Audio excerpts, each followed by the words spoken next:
இன்றைக்கு என்னுடைய செய்தியினுடைய தலைப்பு, ஆண்டவரே நீர் எழுந்தருள வேண்டும். நாம் கடந்த கிழமை பார்த்த அதே வசனங்களுக்கு நேராக நம்முடைய கவனத்தை திருப்புவோம். யாத்ராகமத்தின் புத்தகத்திலே 34ஆம் அதிகாரம் 9ஆம் வசனம். ஆண்டவரே, உம்முடைய கண்களில் எனக்கு கிருபை கிடைத்ததானால் எங்கள் நடுவில் ஆண்டவர் எழுந்தருள வேண்டும். இந்த ஜனங்கள் வழங்கா கழுத்துள்ளவர்கள்.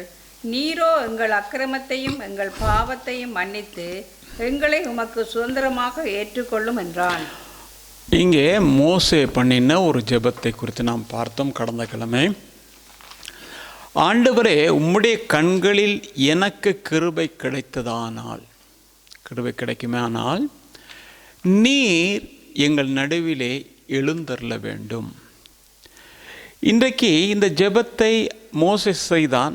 நம்முடைய வாழ்க்கையிலே எத்தனை பேர் ஆண்டவர் என்னுடைய சொந்த வாழ்க்கையிலே எழுந்தருள வேண்டும் என்று விரும்புகிறோம்? உண்மையிலே ஆண்டவர் நம்முடைய வாழ்க்கையில் எழுந்தருளும் போது அநேக அற்புதங்கள் நம்முடைய வாழ்க்கையில் நடக்கும். உதாரணத்துக்கு, நம்முடைய குடும்பத்தில் கர்த்தர் எழுந்தருள வேண்டும். நம்முடைய சொந்த வாழ்க்கை, தனிப்பட்ட வாழ்க்கையிலே கர்த்தர் எழுந்தருள வேண்டும். சபையிலே எழுந்தருள வேண்டும். ஊழியத்திலே எழுந்தருள வேண்டும். தொழிலிலே எழுந்தருள வேண்டும். சரீர சுகத்திலே எழுந்தருள வேண்டும் என்று நாம் வாஞ்சிக்கும் பொழுது ஆண்டவர் தம்முடைய கிருபை நிமித்தமாக அந்த காரியத்தை நிறைவேற்றி கொடுக்க உண்மையுள்ளவராயிருக்கிறார். அருமையான கர்த்தருடைய பிள்ளை, அன்பான தேவ ஜனமே, ஆண்டவர் எழும்பினால் என்ன நடக்கும் என்பதையும், ஆண்டவர் எழும்பாது இருந்தால் நம்முடைய வாழ்க்கையிலே என்ன நடக்கும் என்பதை குறித்தும் சற்று பார்க்க கர்த்தர் நமக்கு உதவி செய்வாராக. ஆண்டவர் எழும்பாது இருந்தால் நம்முடைய வாழ்க்கையிலே, அதாவது மௌனம் காக்கிறார் என்று ஒரு பொருள். அது அந்த மௌனம் எப்படி இருக்கும் என்று சொன்னால், ஒருவேளை நன்மைக்கு ஏதுவாகவும் இருக்கலாம், ஒருவேளை அது தீமைக்கு ஏதுவாகவும் இருக்கலாம். அதாவது ஆண்டவரே மௌனமாக இருப்பார் என்றால் சில காரியங்கள் நம்முடைய வாழ்க்கையிலே மிகவும் பெரிய நன்மைக்கு ஏதுவாக இருக்கலாம். பலவிதமான உபத்திரவங்கள், போராட்டங்கள், நெருக்கங்கள், சிறைகள், இவைகளுக்கு மத்தியிலே போகும்போது தேவனுடைய ஜனத்தோடு கூட கர்த்தர் நேரடியாக இடைப்படாதபடிக்கு மௌனமாக இருந்த நேரங்கள் உண்டு.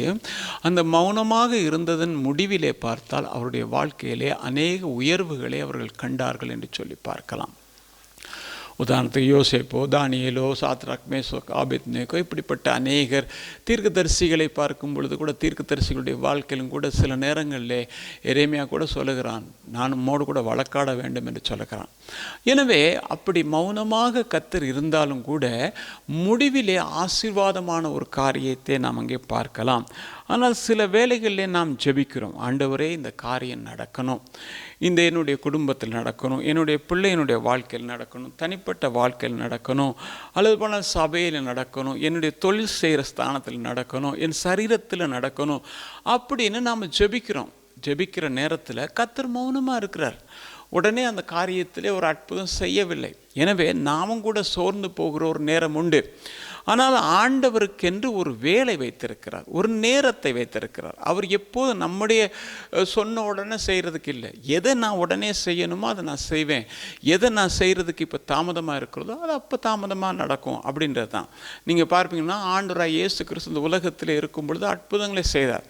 எந்தெந்த நேரத்தில் உடனடியாக அற்புதம் செய்யணுமோ அந்தந்த நேரத்தில் உடனடியாக செய்தார். எந்தெந்த நேரத்தில் அற்புதங்கள் தேவை என்று போய் சொன்னபோது ஆண்டவர் சொன்னார், இன்னும் என் வேலை வரவில்லை என்று சொன்னார். எனவே கர்த்தர் ஒரு வேலையை வைத்திருக்கிறார். அந்த நேரத்தில் மட்டும்தான் கர்த்தருடைய கிரியை நாம் பார்க்க முடியும். இன்றைக்கு பல வருஷங்களாக அல்லது பல மாதங்களாக பல நாட்களாக நீங்கள் செய்கிற ஜெபத்தை கர்த்தர் ஒருபோதும் தள்ளி போடுகிறதில்ல, அதை மறந்து போகிறதில்ல. ஆண்டவர் உங்களுடைய கண்ணீரை ஒருபோதும் மறக்கிறதில்லை. அதெல்லாம் துருத்தியில் சேர்த்து வைத்து பதில் கொடுக்கிறேன் என்று சொல்லுகிற கர்த்தர் என்ன செய்கிறார்னு சொன்னால் மௌனமாக இருக்கிறார். ஏனென்றால் அந்த குறிப்பிட்ட நேரம் வரும் வரையிலும் அவர் மௌனமாக இருக்கிறார்.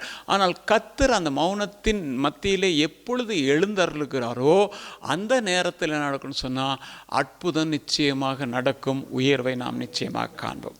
அருமையான கர்த்தருடைய பிள்ளை, அன்பான தேவஜனமே, நாம் பார்ப்போமானால் 1 சாமுவேல் புத்தகத்தில் 4ஆம் அதிகாரம் 3ஆம் வசனம். ஜனங்கள் திரும்ப பாளையத்துக்கு வந்தபோது இஸ்ரவேலின் மூப்பரானவர்கள், இன்று கர்த்தர் பெலிஸ்தருக்கு முன்பாக நம்மை முறியடித்ததென்ன? சீலோவில் இருக்கிற கர்த்தருடைய உடன்படிக்கை பெட்டியை கொண்டு வருவோம்.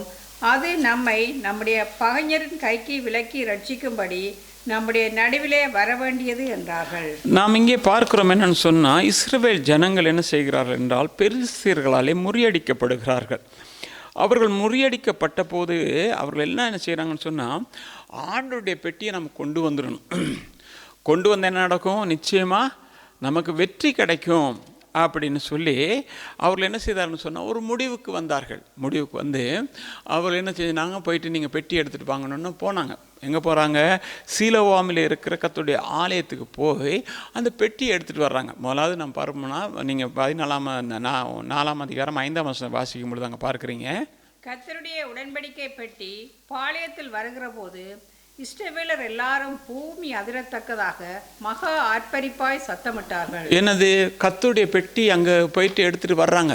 எடுத்துகிட்டு வந்த உடனே இவங்களுக்கு என்னது, ஒரே சந்தோஷம். ஏனென்றால் அந்த கர்த்தருடைய பெட்டி வந்துட்டா ஆண்டர் அங்கே வந்து எழுந்துறன்னா நம்முடைய வாழ்க்கையில் பெலிஸ்தீனை முறியடிச்சிட்டு நாம் ஜெயம் கொள்ளலாம் என்று. ஆனால் ஆண்டவர் வல்லமை இல்லாதவரும் அல்ல, அற்புதம் செய்ய முடியாதவரும் அல்ல. ஆனால் என்ன நடக்குன்னு சொன்னால், இவர்கள் எதிர்பார்த்த ஒன்றுமே நடக்கலை. காரணம் என்ன, அதை நாம் பார்க்கணும். ஆண்டவர் ஏன் அப்படி செய்தார்? நீங்கள் முதலாவது பார்த்தீங்கன்னா அந்த பெட்டியை குறித்து பார்க்கும் பொழுது கர்த்தருடைய பெட்டி வல்லமை உள்ள பெட்டி என்று சொல்லி பாருங்கள். 2 6ஆம் அதிகாரம் 41ஆம் வசனத்தை வாசிக்கும் பொழுது, தேவனாகிய கர்த்தாவே, உம்முடைய தாபர ஸ்தலத்துக்கு தேவரீர் உமது வல்லமை விளங்கும் பெட்டியுடன் எழுந்தருளும். தேவனாகிய கர்த்தாவே, உமது ஆசாரிய ரட்சிப்பை தரித்து உம்முடைய பரிசுத்தவான்கள் நன்மையிலே மகிழ்வார்களாக. நீர் எழும்பணும், வல்லமையோடு கூட எழும்பணும். வல்லமை உள்ள பெட்டி வல்லமையோடு கூட எழும்ப வேண்டும் என்று சொல்லி நாம் கடந்த கிழமை கூட அந்த பெட்டியை பார்த்தோம். பெட்டிக்குள்ளே இருக்க வேண்டிய காரியங்களை குறித்து பார்த்தோம். அருமையான கர்த்தருடைய பிள்ளை, அன்பான தேவச்சனமே, அப்படியா இருந்தால் அது வல்லமை நிறைந்த ஒரு பெட்டி என்று சொல்லி பார்க்கிறோம். நீங்கள் பார்ப்பீங்கன்னாக்கும் 2 சாமுவேல் புத்தகத்தில் 6ஆம் அதிகாரம் 11ஆம் வசனத்தை வாசிக்கும் பொழுது அங்கே பார்த்தீங்கன்னாக்கும் அந்த பெட்டி எங்கே இருந்ததோ அந்த இடத்துல ஒரு பெரிய ஆசீர்வாதம் இருந்தது. நீங்கள் பார்த்தீங்கன்னா ஓபேத்-ஏதோம் வீட்டில் எப்படியா 3 மாதம் இருக்கையிலே கர்த்தர் அவனுக்கு உண்டான எல்லாவற்றையும் ஆசீர்வதித்தார். அப்போ வல்லமை இருக்கிறது, அங்கே ஆசீர்வாதம் இருக்கிறது. நீங்கள் அதே வேளை பார்த்தீங்கன்னாக்கும் 6ஆம் அதிகாரம் 19ஆம் வசனத்தை வாசிக்கும் பொழுது, ஆனாலும் பெத்சிமேயின் மனுஷர் கர்த்தருடைய பெட்டிக்குள் பார்த்தபடியினால் கர்த்தர் ஜனங்களில் 50,070 பேரை அடித்தார். அப்பொழுது கர்த்தர் ஜனங்களை பெரிய சங்காரமாக அடித்தது நிமித்தம் ஜனங்கள் துக்கித்து கொண்டிருந்தார்கள். எனது எட்டி பார்த்தது, அந்த பெட்டிக்குள்ளே என்ன இருக்குதுன்னு எட்டி பார்த்ததுக்கே இவ்வளோ பெரிய சங்காரம். அப்படியா இருந்தால் எவ்வளோ பெரிய வல்லமை அதில் இருக்குது அப்படின்னு நாம் அறிந்து கொள்கிறோம். நீங்கள் பார்க்கும் பொழுது பார்த்தீங்கன்னா தெரியும். அதே வேளை நீங்கள் 2 சாமுவேல் புத்தகம் 6ஆம் அதிகாரத்தில் 7ஆம் வசனத்தை வாசிக்கும் பொழுது, அப்பொழுது கர்த்தர் 6ஆம் அதிகாரம் 7ஆம் வசனம், இப்போதும் நீங்கள் 6ஆம் அதிகாரம் 2 சாமுவேல் புத்தகம் 6ஆம் அதிகாரம் 7ஆம் வசனம்,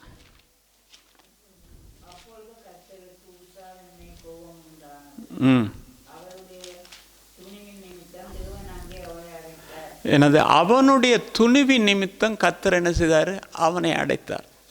ஏன் அப்படின்னா, இந்த யார் ஆசாரிகள் பெட்டியை கொண்டு வந்தோடனே வெற்றி கிடைக்குன்னு சொல்லி பார்த்தாங்க, வெற்றி கிடைக்கல.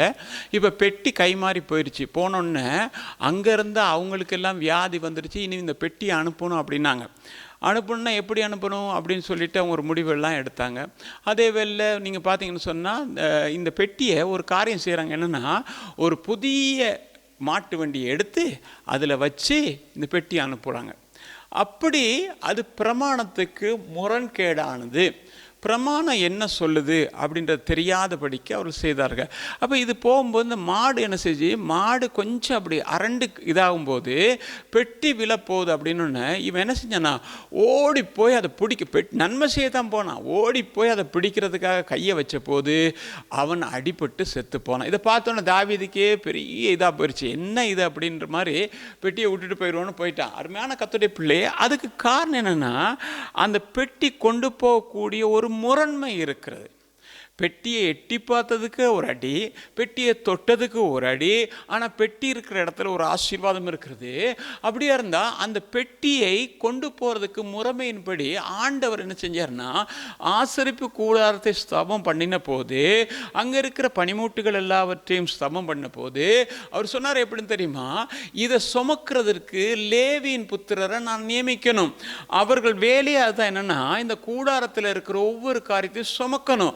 அதே இந்த பெட்டி கண்ட மாதிரி எல்லாம் சுமக்க முடியாது. அதுக்கு வளையங்கள் போடணும், போட்டு அதுக்கு ஒரு தண்டு கொடுக்கணும், தண்டு கொடுத்து ஆசாரிகள் சுமந்து போகணும்.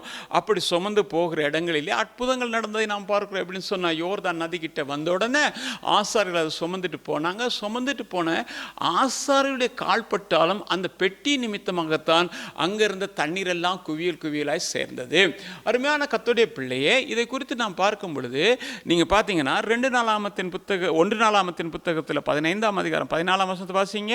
அப்படியே ஆசாரியரும் லேவியரும் இஸ்ரவேலின் தேவனாகிய கர்த்தரின் பெட்டியை கொண்டு வர தங்களை சுத்தம் பண்ணி, முதலாவது பெட்டியை தொடர்றதுக்கு முன்னதாக தங்களை சுத்திகரிக்கணும். ஒவ்வொருவரும் கர்த்தருடைய பெட்டியை சுமக்கிறவர்களாய் நாம் காணப்படுகிறோம். இன்றைக்கு நானும் நீங்களும் கர்த்தருடைய பெட்டியாக இருக்கிறோம். அருமையான கர்த்தருடைய பிள்ளை, அன்பான தேவ ஜனமே, நம்மை சுத்திகரிக்கணும். அது அப்பதான் கர்த்தருடைய அற்புதத்தை நாம் பார்க்க முடியும். அடுத்து நீங்க பாத்தீங்கன்னா அடுத்த வசனம் என்ன போட்டிருக்கு, பின்பு லேவி புத்திரர் கர்த்தருடைய வார்த்தையின்படியே மோசே கற்பித்த பிரகாரம் தேவனுடைய பெட்டியை அதன் தண்டுகளினாலே தங்கள் தோள்களின் மேல் எடுத்துக்கொண்டு வந்தார்கள். என்னது அது என்ன செய்யணும், போட்டு தோல்ல சுமந்துக்கிட்டு வரணும். தோளில் சுமந்துட்டு வர வேண்டியதை மாட்டு வண்டியில் ஏற்றி அனுப்பின போதுதான் இந்த காரியம் நடந்தது. அருமையான கர்த்தருடைய பிள்ளை, அன்பான தேவ ஜனமே, தேவன் தம்மை குறித்து வைராக்கியம் உடையவராக இருக்கிறார். தம்மை குறித்து அவர் என்ன செய்கிறார்னு சொன்னால், அந்த கனத்தை அவர் எதிர்பார்க்கிறார். அவரை வைக்க வேண்டிய இடத்துல வைக்க வேண்டும் என்று எதிர்பார்க்கிறார். ஒவ்வொரு கர்த்தருடைய பிள்ளையினுடைய வாழ்க்கையிலும் கூட நாம் என்ன செய்யணும்னு சொன்னால், எப்படி கர்த்தரை எங்கே வைத்திருக்கிறோம் என்று சொல்லி பார்க்கணும். அவரை வைக்க வேண்டிய இடத்துல வைக்கணும். இன்னைக்கு நம்முடைய வாழ்க்கையில் நாம் எங்கே வைத்திருக்கிறோம் அப்படின்னு கொஞ்சம் யோசித்து பாருங்க. அருமையான கர்த்தருடைய பிள்ளையே, இப்போ என்ன நடக்குது, பெட்டி பாளையத்துக்கு வந்துருச்சு. பாளையத்துக்கு வந்தால் என்ன நடக்கணும்னா, நிச்சயமாக வெற்றி கிடைக்கணும். இஸ்ரவேல் ஜனங்களுக்கு வெற்றி கிடைக்கணும்.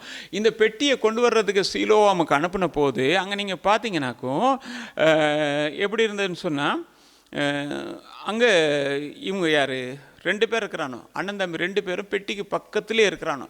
பக்கத்தில் இருந்து அங்கேருந்து என்ன செய்கிறாங்க, அந்த பெட்டியை கொண்டு வர்றாங்க. கொண்டு வந்தால் பெட்டி வந்த போது அங்கே பெரிய ஒரு தோல்வி ஏற்பட்டது. அங்கே என்னது, பெரிய தோல்வி ஏற்பட்டது. நீங்கள் பார்ப்பீங்கன்னு சொன்னால் என்னன்னா, நீங்கள் வாசிங்க 1 சாமுவேல் புத்தகத்தில் 2ஆம் அதிகாரம் 12 17 வரைக்கும் வாசிங்க. 2ஆம் அதிகாரம் 12 17 வரைக்கும்.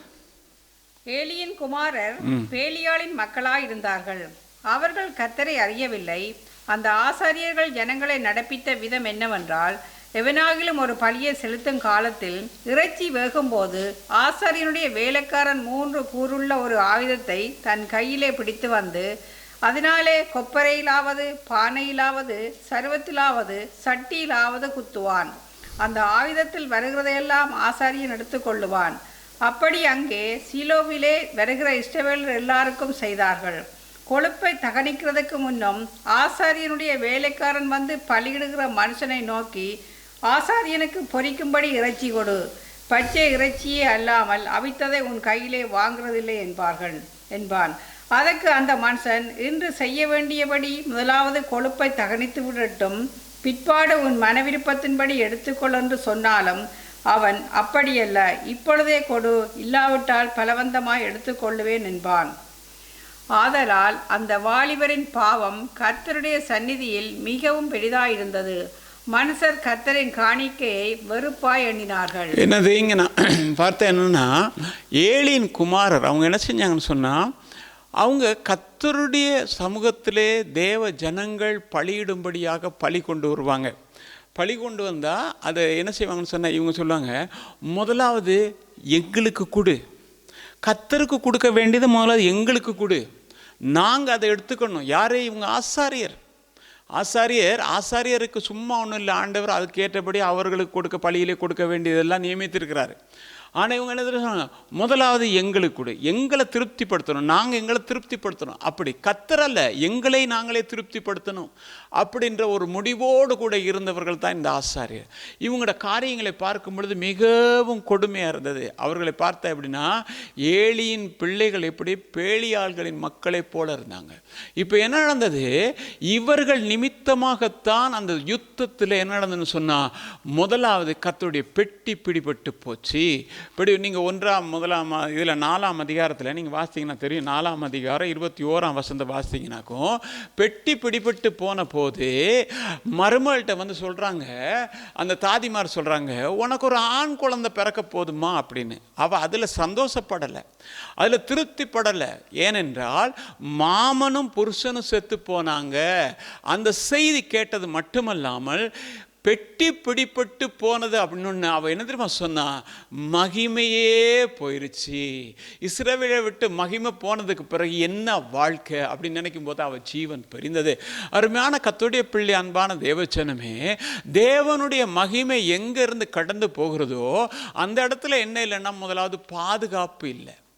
தேவனுடைய மகிமை கடந்து போனால் பாதுகாப்பு இல்லை. நமக்கு தெரியும் தேவனுடைய மகிமை எங்கே இருக்கிறதோ அங்கே பாதுகாப்பு இருக்குது. எனவே அவர் சொன்னா இப்படின்னு. இப்போ இவங்களோட வாழ்க்கையை பார்த்தா ரொம்ப மோசமான ஒரு வாழ்க்கை தான் அவர்கள் வாழ்ந்து கொண்டு இருக்கிறார்கள்.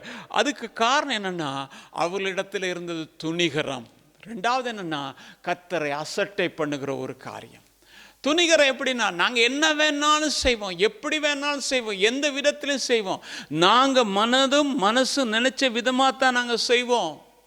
அதை யார் தட்டி கேட்கறது, யார் எங்களுக்கு விரோதமாக பேசுகிறது அப்படின்றத துணிகரமாக செய்தாங்க. துணிகரமாக செய்த போது கர்த்தர் சும்மா இல்லை, கர்த்தர் எல்லாத்தையும் பார்த்துட்டு தான் இருப்பார். கர்த்தர் பார்த்துட்டு எந்தெந்த நேரத்தில் என்னத்தை செய்யணுன்றதை அவருக்கு தெரியும். இன்றைக்கி நான் இருந்து பிரசங்கம் பண்ணாலும் நான் என்ன செய்கிறேன் ஏது செய்கிறேன்னு பார்த்துட்டு எப்போ எனக்கு என்ன செய்யணுன்றது அவருக்கு தான் தெரியும். அருமையான கர்த்தருடைய பிள்ளை, அன்பானது, கர்த்தரோட விளையாடவே முடியாது. ஏனென்றால் அவர் விளையாட்டுக்குரிய ஒருவர் அல்ல, பயபக்திக்குரிய ஒருவர் என்று சொல்லப்படுகிறது.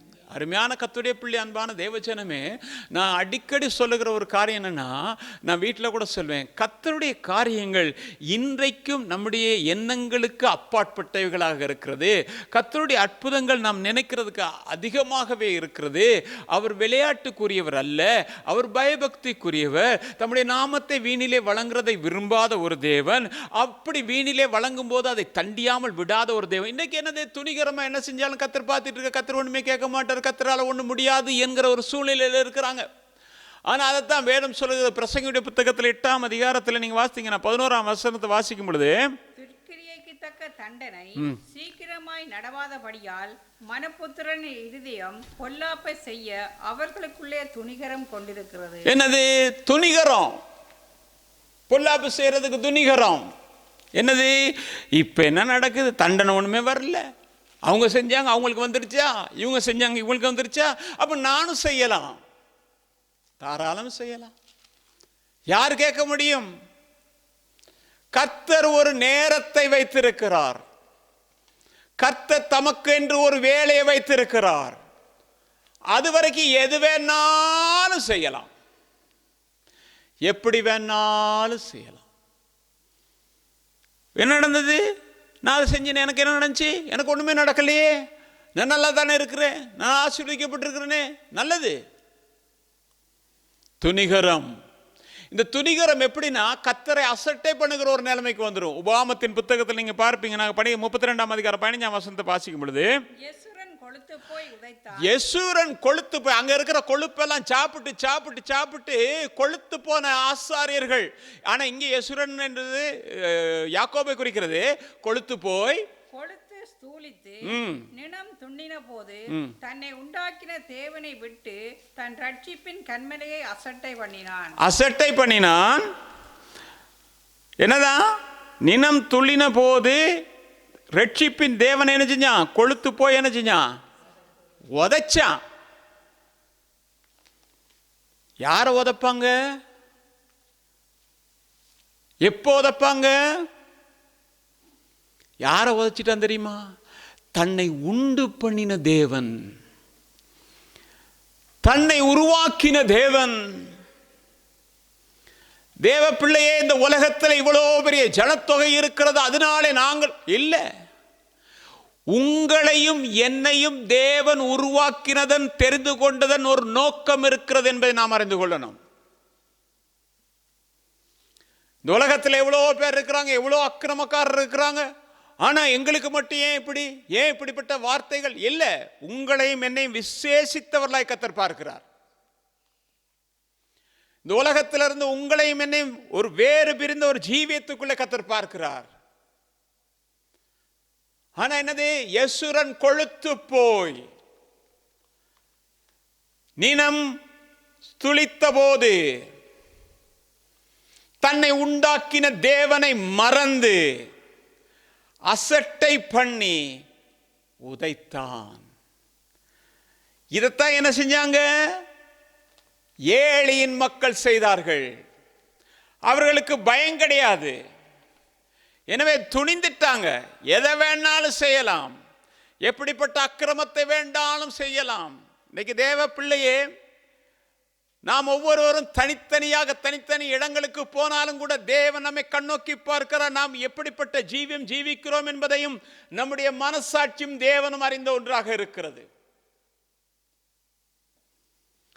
தகப்பன் பார்க்காமல் இருக்கலாம், தாய் பார்க்காமல் இருக்கலாம், கணவன் பார்க்காமல் இருக்கலாம், மனைவி பார்க்காமல் இருக்கலாம். ஆனால் ஒன்று, தேவன் பார்க்கிறவராய் இருக்கிறார். எல்லாத்தையும் அவதானிக்கிறவரா இருக்கிறாரு. அவர் காது கொடுத்து கேட்கிறவரா இருக்கிறார். எனவே தேவனை அசட்டை பண்ணக்கூடாது. இவர்கள் அசட்டை பண்ணினதுனாலே அவர்கள் என்ன செய்தார்கள் என்று சொன்னால், 1 சாமுவேல் 22:22 வாசிங்க. ஏலி மிகுந்த கிழவனாய் இருந்தான். அவன் தன் குமாரர் இஸ்ரவேலுக்கெல்லாம் செய்கிற எல்லாவற்றையும் அவர்கள் ஆசரிப்பு கூடாரத்தின் வாசலில் கூட்டம் கொடுக்கிற ஸ்திரீகளோட சயனிக்கிறதையும் கேள்விப்பட்டு, என்னது? ஆசரிப்பு கூடார வாசலிலே எவ்வளவு பெரிய ஒரு பாவம்! பாவத்தை தண்ணீரை போல செய்கிற ஒரு கூட்டமாக மாறிவிட்டார்கள். நாங்கள் ஆசாரியர்கள், எங்களுக்கு எல்லாம் செய்ய முடியும். கர்த்தர் பார்த்துக்கிட்டே இருந்தாரு, நேரம் வைத்து கொண்டே இருந்தாரு. என்ன நடந்தது? முதல் செய்தி, 2 பேரும் போயிட்டான். ஏலிக்கு எல்லாம் தெரியும். ஏலி ஒண்ணுமே சொன்னது கிடையாது. கூப்பிட்டு சொல்றான், என் மக்களே கொஞ்சம் கேளுங்க. 25ஆம் வசனத்தை நீங்க வாசிப்பீங்கன்னா தெரியும். மனுஷனுக்கு விரோதமாக மனுஷன் பாவம் செய்தால் நியாயாதிபதிகள் அதை தீர்ப்பார்கள். ஒருவன் கர்த்தருக்கு விரோதமாக பாவம் செய்வானே ஆகில் அவனுக்காக விண்ணப்பம் செய்யத்தக்கவன் யார் என்றான். என்னது? கூப்பிட்டு சொல்றான், எப்பா, மனுஷனுக்கு விரோதமாக மனுஷன் ஒன்று செஞ்சிட்டா நியாயாதிபதிகள் அதை என்ன செய்வாங்க? தீர்த்து வைக்க முடியும். நீ குற்றவாளி, நீ நிரபராதி அப்படி ஏதாவது சொல்ல முடியும். ஆனால் தேவனுக்கு விரோதமாக ஒருவன் பாவம் செய்வானே ஆனால் பரிந்து பேசுறதுக்கு யாரால முடியும்? மனுஷருக்கு விரோதமா செய்யறது வேற, தேவனுக்கு விரோதமாப்பா நீங்க செய்றீங்க, நிறுத்துங்கன்னு சொல்லி பார்த்தான். ஏன் துணிகரம்? ஏன் கர்த்தரை அசட்டை பண்ணுகிறது? சில நேரம் ஆவிக்குரிய ஜீவியத்திலும் வெளியிலையோ எங்கேயோ நாம் பார்த்தாலும் கூட நாம் நினைக்கிறோம், எப்படின்னா என்னத்தை அப்படின்னு அசட்டை பண்ணுகிற ஒரு நிலைமை. அதனால துணிகரம் கொண்டு செய்கிற காரியங்கள் கர்த்தர் பார்க்கிறார், கர்த்தர் கவனிக்கிறார். தேவ பிள்ளையே, நமக்கு அந்த பயம் எப்பயும் இருக்கணும். அந்த பயம் உங்களுக்கு இருக்குன்னு நான் நினைக்கிறேன். கர்த்தர் பார்க்கிறார், கர்த்தர் விடத்தில் இருக்கிறார். அந்த உணர்வும் பயம் நமக்கு இருக்க வரைக்கும் இந்த ஆவிக்குரிய ஜீவியத்தில் ஜெயமாக ஓட கர்த்தர் நமக்கு கிருபை செய்வார். கர்த்தர் மௌனமா இருந்துட்டாரே, ஒன்றும் செய்யல. பெட்டியை கொண்டாந்தாங்க, ஆர்ப்பரித்தாங்க, பூமி பிளக்கத்தக்கதான பெரிய மகா சத்தம் இட்டாங்க, ஒன்றுமே நடக்கலை. இப்போ பெட்டி பிடிபட்டோன்னு என்ன நினச்சிருப்பான்? பெட்டியில் வல்லமே இல்லை நினச்சிருப்பான். இல்லை, தங்களுடைய கிரிகள் நிமித்தமாகத்தான் கர்த்தர் மௌனமானார். ஆனால் தேவ பிள்ளையே, இன்றைக்கு மாலில் கூடி இருக்கிற கர்த்தருடைய பிள்ளையே, சிம்சோனுடைய வாழ்க்கையை நீங்கள் பார்த்தீங்கன்னாக்கும் நியாயாதிபதியோட புத்தகத்தில் 16ஆம் அதிகாரம் 28ஆம் வசனம் வாசிங்க. அப்பொழுது சிம்சோன் கர்த்தரை நோக்கி கூப்பிட்டு, கர்த்தராகிய ஆண்டவரே, நான் என் 2 கண்களுக்காக ஒரே தீர்வையாய் பெலிஸ்தர் கையிலே பழிவாங்கும்படிக்கு இந்த ஒரு விசை மாத்திரம் என்னை நினைத்தருளும் தேவனே பலப்படுத்தும் என்று சொல்லி. எனது சிம்சோனை குறித்து நமக்கு தெரியும், பெரிய பலசாலி. சிம்சோனுடைய தாய் சிம்சோனுக்காக தன்னை பிரதிஷ்டை பண்ணி கொண்டாள். இப்படி காரியமெல்லாம் நீ செய்யக்கூடாது, சரி. இப்ப அவளுக்கு பிறந்த பிள்ளைய பிரதிஷ்டையோடு கூட வளர்க்கிறாள். தேவனுடைய வார்த்தை அவ கேட்டுத்தானே வளர்த்தா. இந்த பிள்ளை வளரும் பொழுது நாங்கள் அந்த பிள்ளையை எப்படி வளர்க்க வேண்டும் என்று எங்களுக்கு கற்றுக் கொடுங்கிற போது கற்றுக் கொடுத்தபடியே அவள் வளர்த்தா. கர்த்தருக்கேற்ற பக்தியில வளர்த்தா. அவன் நியாயாதிபதியாக வந்து அமர்ந்தான்.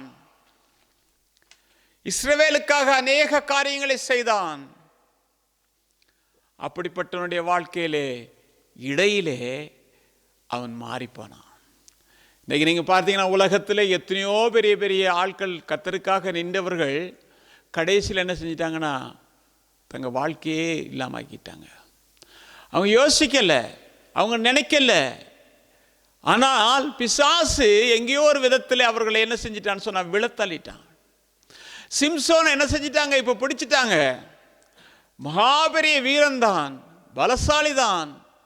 கொண்டு போய் அவனை அடித்து, முதலாவது அவனை கட்டி அவனை அடித்து அவனுடைய தலைமையர் எல்லாத்தையும் வெட்டிட்டு இப்போ கண்ணை பிடுங்கிட்டாங்க.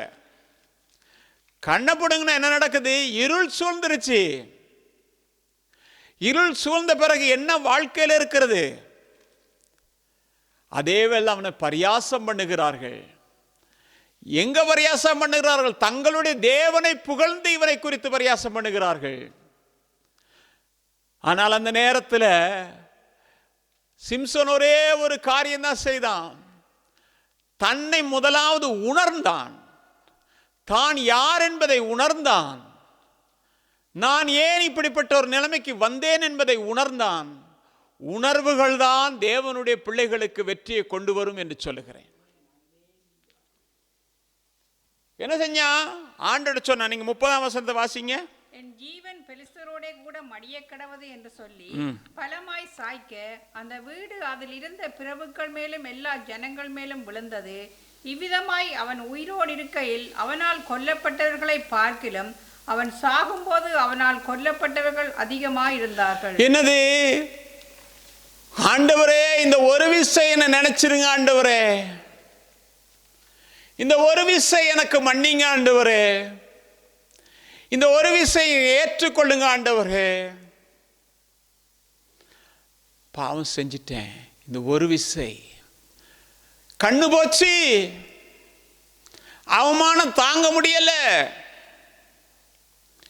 கர்த்தர் ஏன் என்னை கைவிட்டாரு? அப்ப கர்த்தர் என்னை அழைத்தது பொய்யா? நான் கர்த்தருக்காக ஜீவித்தது பொய்யா? அந்த கேள்வியெல்லாம் கேட்கல. தன்னை உணர்ந்தான். நான் தான் கர்த்தருக்கு விரோதமான பாவம் செஞ்சிட்டேன், நான் தான் கர்த்தருக்கு விரோதமாக நடந்துட்டேன். நான் ஏற்கனவே பலமுறை சொல்லியிருக்கிறேன், இந்த வசனம் எனக்கு வரும் பொழுதெல்லாம் என்னுடைய வாழ்க்கையில் ஒரு சம்பவம் நடந்தது. நாங்கள் திருமணம் முடித்து நாங்கள் போயிட்டு வீடு எடுத்தோம் பரோப்பில். அந்த வீட்டை எடுத்தது போது அது பேக்கரிக்கு மேலே இருந்தது. அதில் நாங்கள் என்ன செய்ய முடியாதுன்னு சொன்னால் படுக்க முடியாது. இப்போ இருக்கிற வெக்கையை விட அது பயங்கரம் பேக்கரி வெக்க. அதே வேலை அவன் செஞ்சான்டான்னு சொன்னால் பேக்கரியில் கரண்ட் பாதிச்சதுக்கு அது எங்களுக்கு சேர்த்து பில்லை போட்டான். அது நாங்கள் கட்டலை. அப்படிப்பட்ட ஒரு சூழ்நிலை. இப்போ என்னென்னா நாங்கள் வீட்டை விட்டு போகணும். ஏன்னா அங்கே இருக்க முடியாது அப்படின்றதுக்காக வீட்டை விட்டு போகணும்னு சொன்ன போது நாங்கள் வீட்டை விட்டு வெளியில் வந்துட்டோம். எங்கே போகிறதுன்னு தெரியாது. ஆனால் வீட்டில் தான் இருக்கிறோம், முடிவெடுத்தாச்சு. எங்கே போகிறதுன்னு தெரியாது. நாங்கள் இந்த மாதத்தோடு காலி பண்ணுறோம் அப்படின்னு மற்றவங்களுக்கு சொல்லிட்டோம். சொன்னால் போனேங்க. அப்போ நான் எனக்கு தெரிந்த ஒரு சகோதரன், உங்களுக்கு தெரியும், சுதனை தெரியும், ஒரு நல்ல தம்பி. அவர் சபையில் இருக்கிறவர்களுக்கும் உதவி செஞ்சார், அநேகருக்கு உதவி செய்வார். சபையின் ஆரம்ப நாட்களில் கூட எனக்கு ரொம்ப இது அங்கே சாமானம் கொண்டு போய் நீங்கள் எல்லாத்தையும் செய்வார். அப்போ நான் அவர்கிட்ட சொன்னேன், இப்படி ஒரு காரியம் நாங்கள் வீடு தேடிட்டு இருக்கோம் அப்படின்னு. அவர் சொன்னார், இன்றைக்கி இந்த மாதத்துலேருந்து எங்கள் வீட்டில் இருக்கிறவர் போகிறாரு, நீங்கள் அந்த ரூமில் வந்து இருங்களே வீடு கிடைக்க வரைக்கும் அப்படின்னு. சரின்னு நான் அங்கே போனேன். போனால் நிறமாத கற்பனை, என்னது சிங்கிள் பெட், நானே பெரிய ஆள், 2 பேர் படுக்கலுமா, படுக்கலாது. ஆனால் அன்றைக்கு ராத்திரி வளமையாக வேதத்தை வாசிக்கிறது, ஏதோ ஒன்று வாசிச்சுட்டு படுப்போம் அப்படின்றது தானே நம்ம வேலை. அப்படியே வாசித்தேன், இது என்னத்தை யோசிக்க இருக்கு அப்படின்ட்டு கீழே அந்த வசனம் இருக்குது. வாசித்தேன், என்ன சீசர்கள் போகிறார்கள், போகிற படகுல இயேசுவை பின்னால் தூங்க வச்சுட்டாங்க, இப்போ பெரிய போராட்டம் நடக்குது அப்படின்றத வாசிச்சுட்டு, இந்த பகுதியில் நமக்கு தெரியும் தானே அப்படின்னு அப்படியே மூடி வச்சுட்டு நான் படுத்துட்டேன். படுத்தா கர்த்தர் என்னை கூப்பிட்டு பேசினார். சீசர்கள் என்ன பின்னால் வச்சுருந்தாங்க, நீ என்ன இங்கே வச்சிருக்கிற அப்படின்னு கேட்டார். அப்போ நான் உணர்வு அடைந்தேன். என்னென்னா, நாங்கள் அந்த மாதிரி தான், அந்த ஆரம்ப நாட்கள் தானே, எனவே நான் அப்படிப்பட்ட ஒரு ஜீவியத்தை ஜீவித்தேன். நாங்கள் துன்மார்க்கமாக ஜீவிக்கலை, ஏன்னா கர்த்தருக்கு கொடுக்க வேண்டிய நேரத்தை நாங்கள் கொடுக்கல. கர்த்தருக்கு கொடுக்குற நேரத்தை எல்லாம் நாங்கள் எங்களோட தேவைக்காக நாங்கள் எடுத்துக்கொண்டோம். அப்போ சரின்ட்டு அடுத்த நாள் நான் காலையில் போகிறேன். எங்கன்னா அவங்க வீட்டில் படுத்திருந்துட்டு காலைல லிண்டன் பிளஸில் வந்து பேக்கரியில் வேலைக்கு போகணும். வேலைக்கு போன போது அந்த பின்னால் பேக்கரியில் ஒரு இடம், அதில் நான் தனியாக இருந்து வேலை செய்யும்போது அழுது அழுது அழுது அழுது இந்த பாட்டு படிச்சுக்கிட்டே இருக்கேன். நான் பாவம் செய்தேன், உம்மை நோகச் செய்தேன், உம்மை தேடாமல் வாழ்ந்துட்டு ஆண்டவர்னு அழுகிறேன். கண்ணீர் கட கட கட கடன்னு ஓடுது, எங்கேருந்து ஓடிச்சோ தெரில.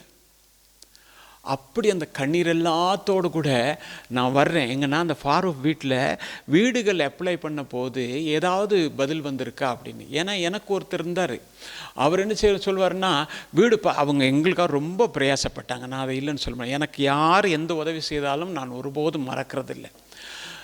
அவங்க எங்களுக்காக ரொம்ப பிரயாசப்பட்டாங்க. அப்போ நான் என்ன செஞ்சேன்னா, போயிட்டு அந்த பெட்டியிலேருந்து அந்த கடிதத்தை எடுத்த உடனே எனக்கு ஒரு சந்தோஷம். ஒருவேளை கர்த்தர் நமக்கு அந்த வீட்டை ஆயத்தப்படுத்திட்டாரு அப்படின்ற சந்தோஷத்தில் அதை எடுத்து திறந்து பார்த்தா அதில் போட்டிருக்கு, வீடு உங்களுக்கு இல்லை அப்படின்னு. இப்போ இந்த கடிதத்தை எடுத்துக்கிட்டு நான் சிலீரனுக்கு போகணும். சல்மனில் மேலே இவங்க இருக்கிறாங்க. எப்படி போய் நான் சந்திக்கிறது, நிறமாத கர்ப்பிணி அப்படின்னும் போது நான் ஃபாரோப்பில் பஸ் எடுத்து அடுத்த பஸ் ஹால்ட்லேயே இறங்கிட்டேன், மிகஃபெல்ல இறங்கிட்டேன். இறங்கி ஆண்டரோட கூட ஒரே சண்டை. என்னென்னா, நான் போக மாட்டேன், வீட்டுக்கு நான் போக மாட்டேன். ஆண்டு சொல்கிறார், நீ போ. நான் எப்படி போவேன், நான் எந்த முகத்தோடு போவேன், நான் எப்படி சொல்லுவேன் வீடு இல்லைன்னு வந்துருச்சு அப்படின்னு. இல்லை நீ போனோன்னு நான் சரின்ட்டு ஏறி போயிட்டு இறங்கி போகிறேன்.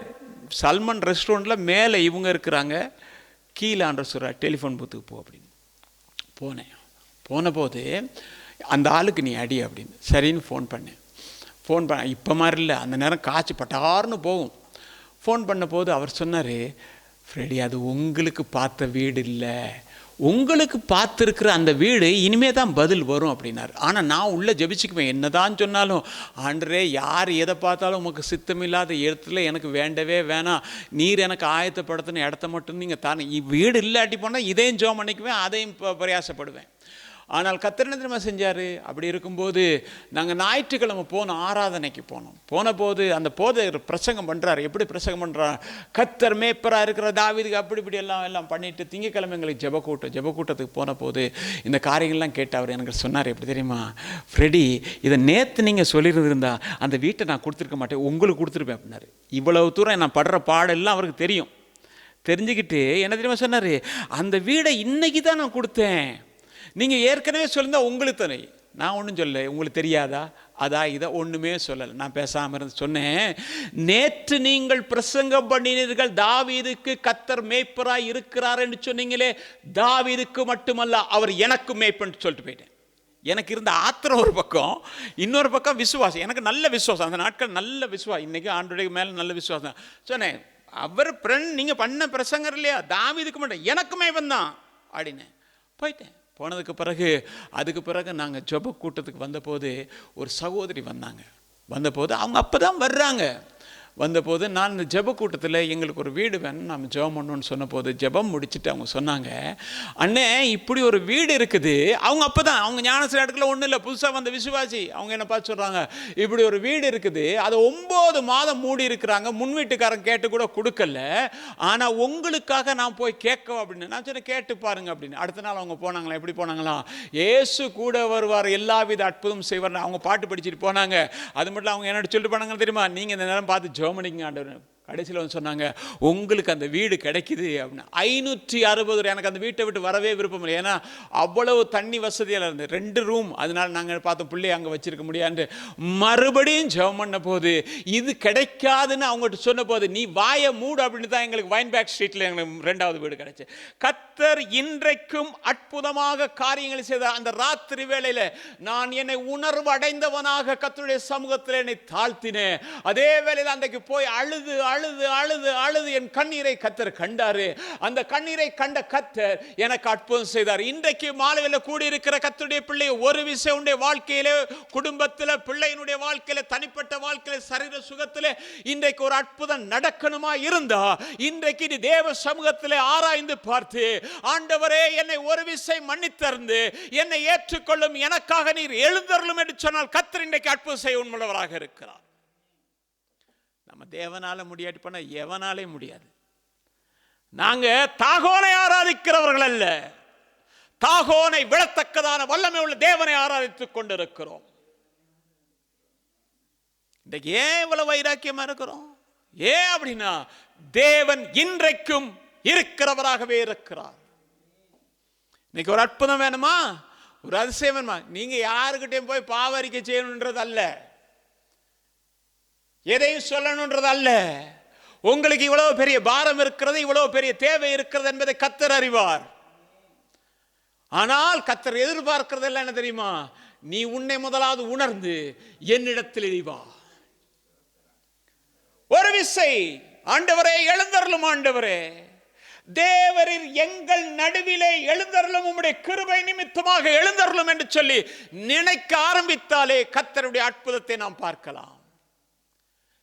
எதிர்காலம் நமக்காகத்தான் இருக்கிறது, எதிர்காலம் நமக்காகத்தான் இருக்கிறது. தேவ பிள்ளையே, உனக்காகத்தான் வாசல்கள் திறக்கப்பட்டிருக்கிறது என்று சொல்லுவேன்.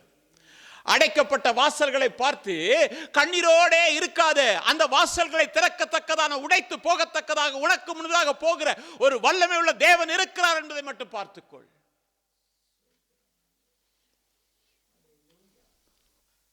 இன்றைக்கு மாலை கூடியிருக்க கர்த்தருடைய பிள்ளையே, தேவைகள் எல்லாருக்கும் இருக்கு, ஆனால் தேவைகளை சந்திக்கிறதுக்கு ஒரு பெரியவராக இருக்கிறார். எலியாவை கொண்டு போஷித்தார், நமக்கு தெரியும். சாரிபாத்தை கொண்டு போஷித்தார், நமக்கு தெரியும். ஏன் எலியாவை போஷிச்ச கர்த்தர் என்ன போஷிக்க முடியாது? எலியாவுக்கு செஞ்ச அற்புதத்தை ஏன் எனக்கு செய்ய முடியாது? இயற்கைக்கு அப்பாற்பட்ட அந்த அற்புதத்தை காகத்தை கொண்டு செய்ய முடியுமா? எனக்கே செய்ய முடியாது? நீ காண்கிற அதிகாரியுடைய கண்ணில் இரக்கத்தை ஏன் கொடுக்க முடியாது? உன்னை ஆசீர்வதிக்க, உன் பிள்ளை ஆசீர்வதிக்க தேவன் இன்றைக்கு உண்மையுள்ளவராகத்தான் இருக்கிறார். தேவனால் அது முடியும், தேவனால முடியும். நீங்க வேதத்தில் பார்க்கும் பொழுது மாட்கள் சுவிசேஷம் 4ஆம் அதிகாரத்தில் 38, 39 வாசிங்க. கப்பலின் பின்னணியத்தில் அவர் தலையணையை வைத்து நித்திரையாயிருந்தார். அவர்கள் அவரை எழுப்பி, போதகரே, நாங்கள் மடிந்து போகிறது உமக்கு கவலை இல்லையா என்றார்கள். அவர் எழுந்து காற்றை அதட்டி கடலை பார்த்து, இறையாதே, அமைதலாயிரு என்றார். அப்பொழுது காற்று நின்று போய் மிகுந்த அமைதல் உண்டாயிற்று. எனது சீசர்கள் போகிறார்கள், கடல்ல பயணம். இயேசு இல்லாத படகு இல்லை, இயேசு இருந்த படம் தான். நீங்கள் பார்த்தீங்கன்னாக்கும் சீலோவாமிலே பெட்டிக்கு பக்கத்தில் இருந்தது. அந்த வசனத்தை நான் பார்த்தேன், அது எங்கே எழுதிருக்குன்னு தெரியல. 2 சாமுவேல் அந்த புத்தகத்தில் 4ஆம் அதிகாரத்தில் தான் இருக்கும். யார் 3ஆம் வசனம்னு நினைக்கிறேன். அது எப்படின்னா, அந்த 2 சாமுவேல் புத்தகம் 2ஆம் அதிகாரம் 4ஆம் அதிகாரம் 3ஆம் வசனம் நினைக்கிறேன். இந்த ஏழையின் புத்திரர் என்ன செஞ்சாங்க, பெட்டிக்கு பக்கத்திலே இருந்தாங்களாம். பெட்டியோட பக்கத்தில் இருந்தாங்க. பெட்டிக்கு பக்கத்தில் இருந்தாலும் அற்புதம் நடக்காது. இப்போ இயேசு பின்னணியில் படுத்திருக்காரு, அற்புதம் நடக்காது. ஏன் இயேசு இருந்தால் கொந்தளிக்கலாமா? இயேசு இருந்தால் பலத்த காற்று வரலாமா? வரத்தான் செய்யும். இயேசு இருக்கிறார், இயேசுவோட நான் இல்லை. இயேசுவே நீங்கள் அமைதியாக இருங்க, அவர் பாட்டுக்கு இருப்பார். நீங்கள் மத்தேயு 8ஆம் அதிகாரம் கடைசி வசனத்தை நீங்கள் பார்த்தீங்கன்னு நினைக்கிறேன், அதுதான் நினைக்கிறேன். இயேசு அந்த ஊரார் சொன்னாங்க, இவ்விடத்தை விட்டு நீங்கள் போயிருங்க, உங்களை கையெடுத்து கும்பிடுறோம், நீங்கள் போயிருங்க. இருக்கா? அப்பொழுது யாவரும் இயேசுவுக்கு எதிர்கொண்டு வந்து அவரை கண்டு தங்கள் எல்லைகளை விட்டு போகும்படி அவரை வேண்டிக் கொண்டார்கள். இல்லை, நான் இங்கே தான் இருப்பேன், நான் வானத்தை பூமியும் படைத்த கர்த்தர், எனக்கு சகல அதிகாரம், இங்கே இருப்பேன்னு சொன்னாரா? அடுத்த வசனம் நீங்கள் பார்த்தீங்கன்னா தெரியும் எப்படி போடுறாங்க. அவர் படகேறி அக்கறைப்பட்டார். அப்படி தானே இருக்கு. ஒரு பிரச்சனை இல்லை, போத்தானே சொல்கிறீங்க, போகிறேன். ஆனால் சமாரியாவில் சொன்னாங்க இங்கே இருங்க அப்படின்னாங்க. அவர் சொன்னார், இல்லை நான் இன்னும் அநேக இடத்துக்கு போகணும்னு சொன்னார். வாஞ்சேன், நீ கர்த்தர் என்னோட இருக்கணும், கர்த்தர் என்னோட பேசணும், நான் கர்த்தரோட பேசணும், அதுதான் வாஞ்சேன். நீ கர்த்தருடைய பிள்ளையே, பலமான காற்று உன்னையும் உன் குடும்பத்தையும் பிள்ளைகளையும் சபையை நோக்கி வீசுகிறது. நம்ம இல்லாமல் ஆக்குறதுக்குன்னு வீசுது. நான் சொல்கிறேன்னு தெரியுமா, காற்றை பார்க்காத, அதட்டத்தக்க தேவனை பாரு. காற்று அதட்டத்தக்கதான ஒரு தேவன் நம்முடைய மத்தியில் இருக்கிறாரு. அவரை எழுந்து நிற்க சொல்லு. அவர் எழும்பட்டும். கர்த்தாவே எங்கள் நடுவிலே எழும்புங்க ஆண்டவரே. எலும்புன்னு அற்புதம். கடல் கொந்தளிக்குது, உள்ளம் குமுறுது, உள்ளத்துக்குள்ள கொந்தளிப்பு நடந்துக்கிட்டே இருக்குது. ஆனால் வெளியில் ஒரு சிரிப்பு, வெளியில் ஒரு பேச்சு, சந்தோஷமாக இல்லை. உனக்குள்ள இருக்கிற கொந்தளிப்பை பார்க்கிற கர்த்தர் இன்னைக்கு மாலையில் உன்னோட கூட பேசுகிறார். கொந்தளிக்கு என்ன செய்ய? இல்லை, கர்த்தர் இருக்கிறார். இயேசு ஜீவிக்கிறார், இயேசு ஜீவிக்கிறார். அருமையான கர்த்தருடைய பிள்ளை, அன்பான தேவஜனமே, நான் நேற்று படித்த வருது, ஹாஸ்பிட்டலில் ஒருத்தர் படுத்திருக்கிறார். இந்த ஹாஸ்பிட்டலில் என்ன செய்வாங்களா, இந்த சீலை ஒன்று கொண்டாந்து அந்த போர்டில் அப்படி மறைப்பாங்களாம். மறைச்சிட்டு அது என்னென்னா அவர் என்னது மறிக்க போகிறாரு அப்படின்ற ஒரு நிலைமையாம். அப்போ இவர் நினச்சிட்டாரு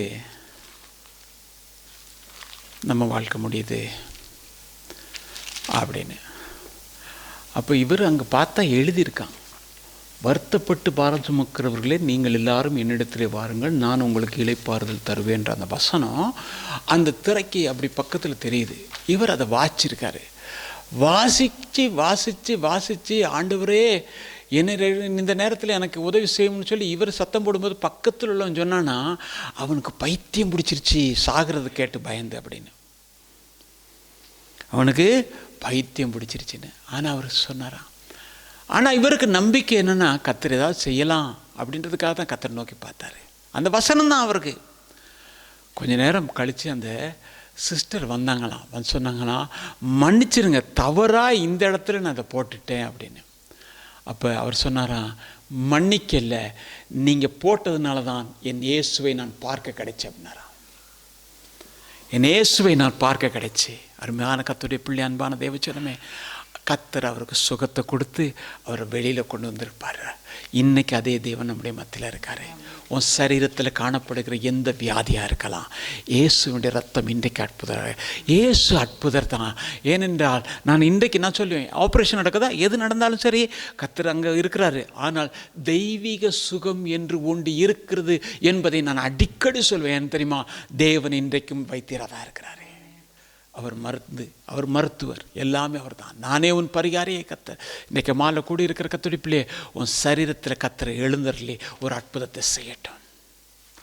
அப்போ என்ன நடக்குது, எழுப்புறாங்க. ஆண்டவரே நாங்கள் மடிந்து போகிறது. இன்றைக்கி உன் கவலையின் மத்தியில், ஆண்டவரே நான் கவலைப்படுறது உங்களுக்கு சித்தமாக இருக்குதா, நீர் என்ன பார்த்துக்கிட்டு தானே இருக்கிறீர் அப்படின்னு நீங்கள் தைரியமாக கேட்கலாம். கேட்டு ஆண்டவரே நீங்கள் ஒரு அற்புதத்தை செய்யுங்க ஆண்டவரே, ஒரு அதிசயத்தை செய்யுங்க ஆண்டவரே என்று நீங்கள் சொல்லுவீங்களா இருந்தால் கர்த்தர் இன்றைக்கு காற்றையும் அதட்டுவார், கொந்தளிக்கிற கடலையும் கர்த்தர் அகற்றுவார்.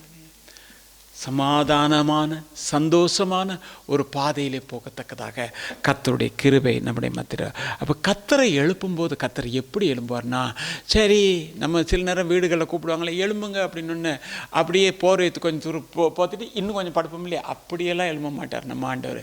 எழும்பும்போது எப்படி எழும்புவார்னா, சங்கீதங்களுடைய புத்தகத்தில் 78ஆம் அதிகாரம் 65, 66 வசனங்கள் வாசிப்போம். அப்பொழுது ஆண்டவர் நித்திரை தெளிந்தவனைப் போலவும் திராட்சை ரசத்தால் கெம்பீரிக்கிற பராக்கிரமசாலியைப் போலவும் விழித்து தம்முடைய சத்துருக்களை பின்புறமாக அடித்து அவர்களுக்கு நித்திய நிந்தியை வரப்பண்ணினார்.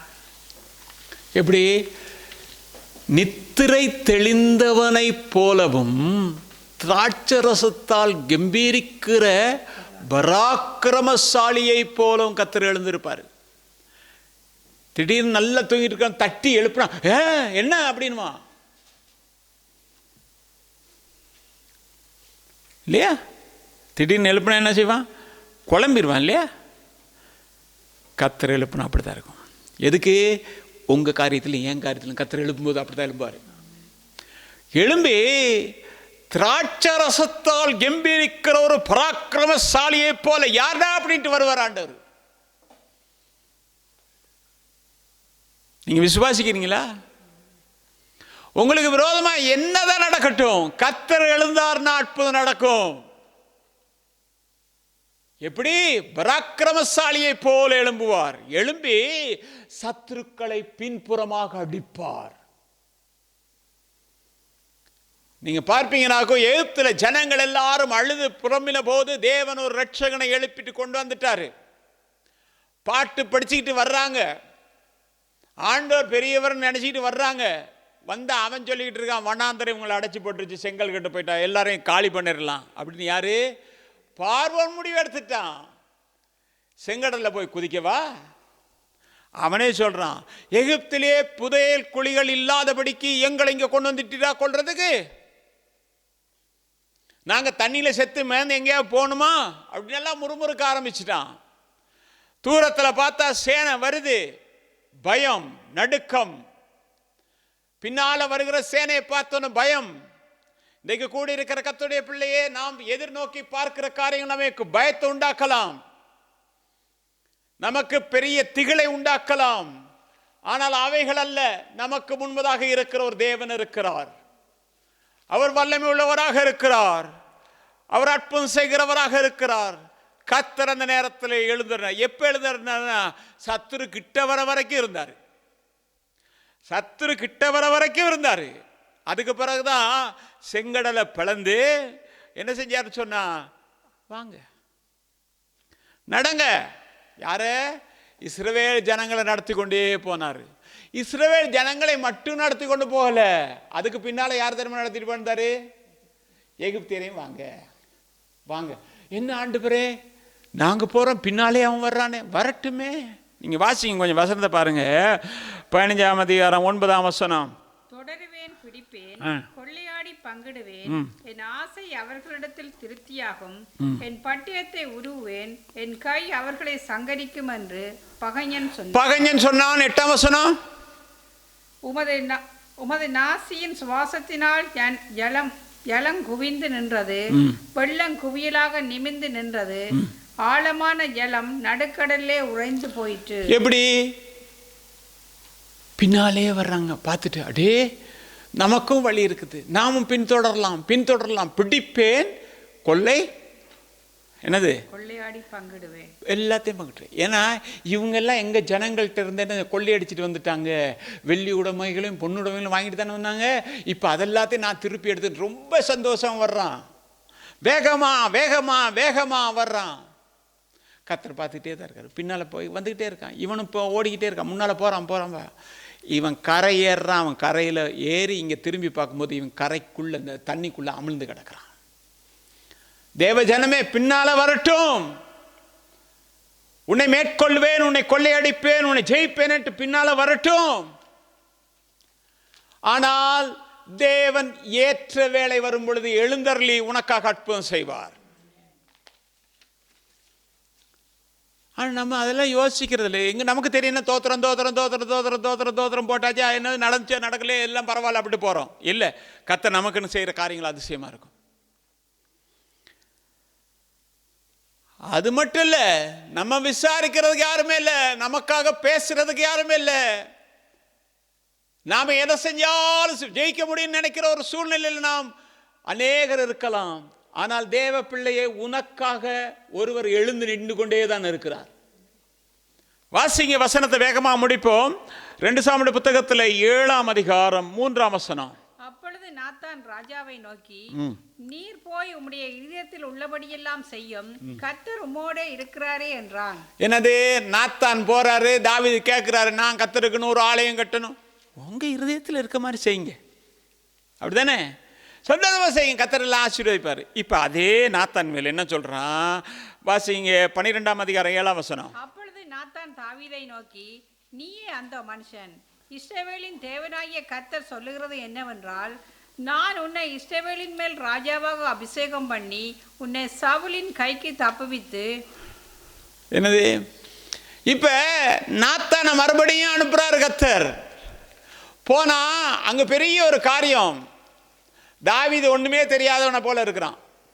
எப்படி, நீங்க 11ஆம் அதிகாரம் 1ஆம் வசனம் பார்த்தீங்கன்னா, ராஜாக்கள் யுத்தத்துக்கு போக வேண்டிய வருஷத்து மறு வருஷத்துல இவன் என்ன செஞ்சான், உப்புரை மேலே நடந்துகிட்டே இருந்தான். பக்கத்து வீட்டில் ஒருத்தி விழிச்சிட்டு இருக்கா, பார்த்தோன்னு என்ன செஞ்சான், ஆளை விட்டு அனுப்பி ஆளை கூட்டிட்டு வா அப்படின்னா, யாருன்னு கேட்டால் எல்லா விஷயம் முடிஞ்சதுக்கு பிறகு இப்போ அவ சொல்லிட்டா கர்ப்பமாயிட்டேன் அப்படின்ட்டா. கர்ப்பமானே அப்படின்னொன்னே டக்குன்னு என்ன தெரியுமா, நீங்கள் கீழே வாசித்து பார்த்தீங்கன்னா தெரியும், நோட் எழுதுறார். எப்படி செய்கிறத செஞ்சுட்டு வேதத்தை அவன் சரியாக, அவன் பாட்டு படிக்கிறவன் தான், ஜெபிக்கிறவன் தான், ஆண்டரை மகிமைப்படுத்துகிறவன் தான். ஆனால் இப்படிப்பட்ட ஒரு பாவம் எவ்வளவு பெரிது என்பதை குறித்து அவன் நல்லா அறிஞ்சிருக்கிறான். பிரமாணத்தின்படி இது பெரிய பாவம், பிரமாணத்தின்படி பெரிய பாவம். யோபு கூட சொல்றான், பக்கத்து வீடு பார்த்தா என் மன்னிச்சு போயிடுவா மாவரைக்கிறதுக்குன்றான். பழைய ஏற்பாட்டு கால பரிசுத்தவன். இவ்வளவு தெரிஞ்ச இந்த பிரமாணம் தெரிஞ்சவன் துணிகரமாக பாவம் செய்தது மட்டுமல்லாமல் ஒரு நோட்டை எடுத்து அனுப்புற அப்படின்னா, உடனே உரியாவை இங்கே அனுப்பப்பா அப்படின்னு. பாருங்க, 2 பேரும் நல்ல ஆட்கள் தான். ஒருத்தனுக்கு ஒருத்தர் அப்படியே ரகசியமாக எல்லா காரியம் செய்கிறான், யாருக்குமே தெரியாதுன்னு.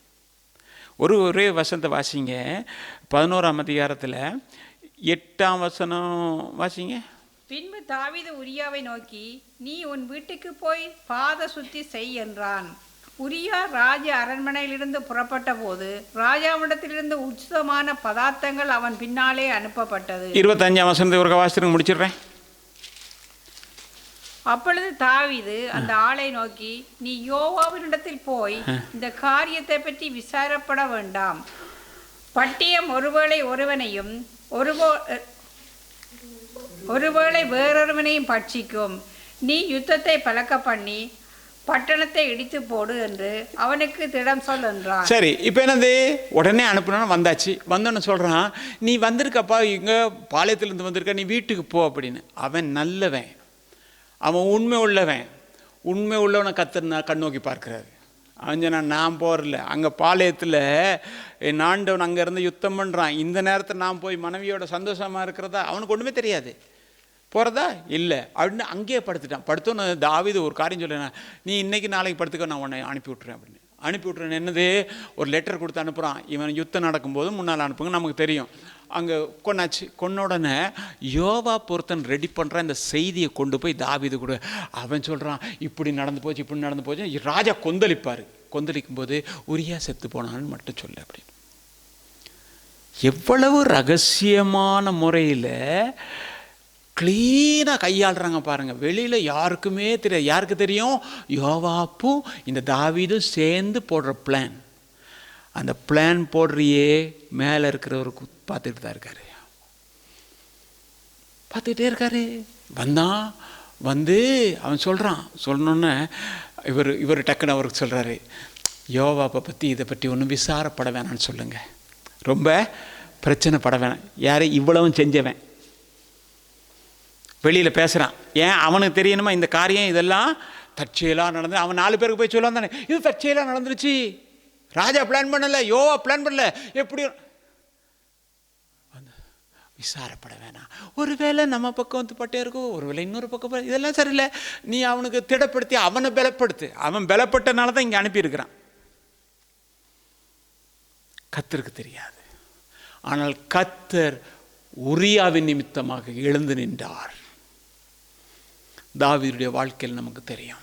தேவ ஜனமே, உனக்கு விரோதமாக வேலை செய்கிற இடமா இருக்கலாம், பக்கத்து வீடாக இருக்கலாம், யாரோ ஒருத்தர் ரகசியமாக பேசிட்டு உனக்கூடையும் பேசிக்கிட்டு உனக்கு தெரியாது நினச்சிக்கிட்டு அவங்க சந்தோஷமாக மேற்கொண்டு போகலாம். நான் ஒன்று சொல்லுவேன், நீயும் நானும் ஆராதிக்கிற கர்த்தர் நம்மை ஒருபோதும் கைவிடுகிறதில்லை. எல்லாவற்றையும் கண்ணோக்கி பார்க்க ஏற்ற நேரத்தில் எழுந்திருப்பார். ஏற்ற நேரம் வரும்பொழுது எழுந்திருப்பார். அது வரைக்கும் எல்லாம் சிரிச்சுக்கிட்டு எல்லாமே ரைட்டு, எல்லாமே சரிங்க சரிங்க சரிங்க சரிங்க சரிங்க போட்டுக்கிட்டே இருக்க வேண்டியதான். நாமளும் சரிங்கன்னு போட்டுக்கிட்டே இருக்க வேண்டியதான். நேரம் வரும்பொழுது கர்த்தர் அற்புதம் செய்வார். எல்லாரும் எழுந்திருப்போம். ஆண்டவரே, இன்றைக்கு என் மத்தியிலே எழுந்திருங்க. ஆண்டவரே, என் குடும்பத்தில் எழுந்திருங்க.